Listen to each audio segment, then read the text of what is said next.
In this tutorial, I'll show you how to use the camera in Connect and View. Hold down the caps lock key and press the middle mouse button to switch to the viewer interface. You can press the copy to clipboard button to save a copy of the document to a saved folder if required. Press the opening doc reader button will convert your document and export it into doc reader, allowing you to have the text read back to you.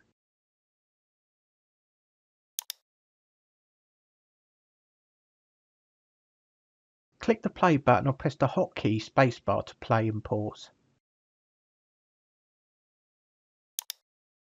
Why follow crop rotation? If you grow the same crop in the same place year after year, you will get a build-up of pests and diseases. Click close.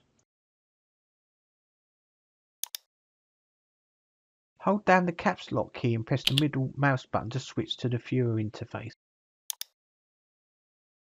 To change the views, press the view button, or press the hotkeys left control plus number pad 7. Full screen, top split screen, left split screen, bottom split screen, right split screen.